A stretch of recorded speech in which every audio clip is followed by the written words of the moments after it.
Welcome once again to Lehto's Law. Here's Steve Lehto.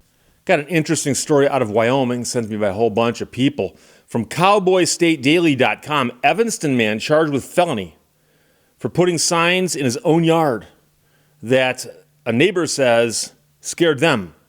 So Claire McFarland wrote this. The man's facing a felony charge for putting angry signs on his lawn after a neighbor reported that she felt threatened by the signs, and it appears that what's going on here is that the neighbor had complained about him violating a city ordinance, and he found out about that. And so he put the signs up to display his unhappiness with his neighbor. So the case is against the man who turns 44 this year, and it became a felony level case. And you might go, Steve, a felony? Well, you got to think about this and, think this one through. The neighbor is a woman who turned 65 this year. She'd reported the man to the city last June for the appearance of his property.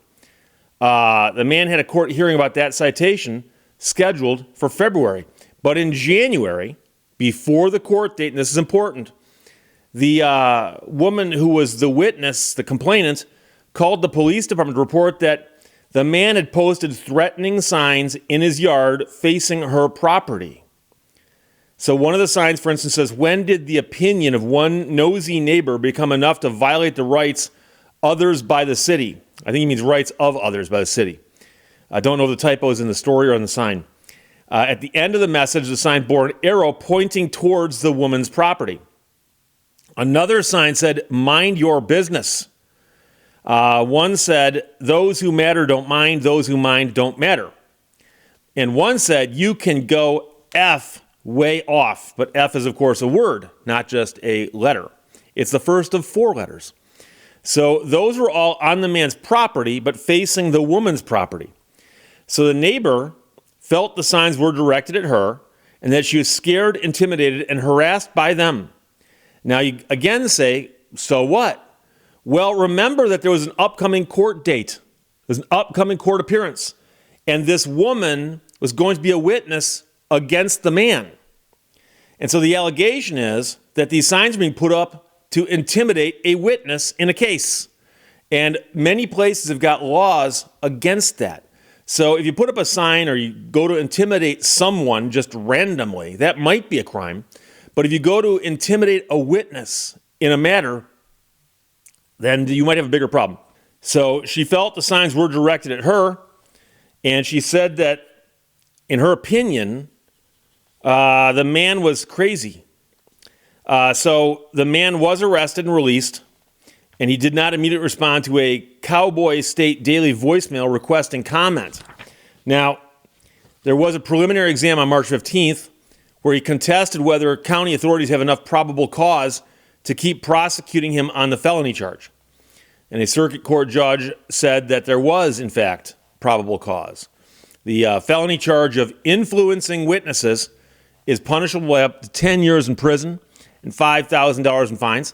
And it applies when someone by force or threats tries to intimidate or impede a witness in a court case. And that also applies for jurors and officers of the court. But here it would be the fact of the matter that she is a witness in an upcoming court case. And so you might say, but Steve, judging by what you read there, those signs aren't that bad. Well, the one that says you can go F way off, you never know what somebody means quite by that. The F word is a very, very, versatile word in what it can possibly mean. However, that will become a question most likely for a jury. And we've been discussing this a lot lately, and there's questions for the court and questions for a jury. The question is, would a reasonable person be intimidated by these signs? Being offensive is not the question. The signs could be offensive, possibly, but not intimidating. But if they're intimidating, then you got a problem. And so I suspect that what they're going to do is, put into evidence what the signs said, how they're facing her house, how this was preceding a matter that she's going to be a witness in, and ask the jury, would a reasonable person be intimidated by those signs?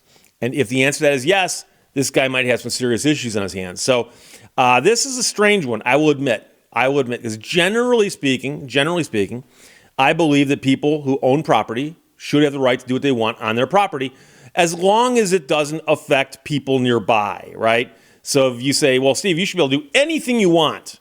Well, can I build a mountain of tires and light it on fire? Obviously not, right? So there's got to be some limits. But the question is, what am I doing on my property?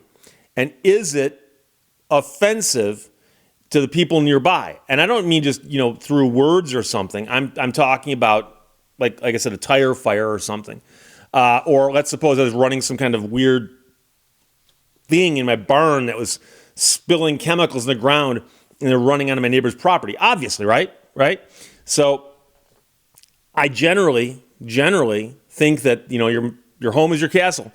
But again, when you have a witness next door who's going to be testifying against you, and you put up signs, and some of them say things like, you can go F way off. The question is, what would a reasonable person take that to mean, and would they be intimidated by it? So again, if you disagree with that law, don't get mad at me. I'm just telling you what the law says. And the law is on the books in Wyoming, and it's on the law. The law is on the books in a lot of states. A lot of states say that you cannot intimidate witnesses, court personnel, or judges, and you can't do that, because otherwise the system would kind of fall apart. You find out who's going to testify against you, you go harass them for a while, make them run away. They won't testify against you. Hey, you just won your case. So, it makes sense. So again, the story's from the Cowboy State Daily, and Claire McFarland wrote that. And the Evanston man has been charged with a felony for putting signs in his own yard that allegedly scared his neighbor. But again, that headline is leaving out, and again, I don't blame the headline. You can't put all the information in the headline by definition. But the real element here that matters is the relationship between the man and the neighbor. And although they were neighbors, she was also slated to be a witness against him. And it was that relationship that caused the signage to possibly rise to a higher level. So again, a judge has looked at these facts and said, yes, there's enough here to go to trial on.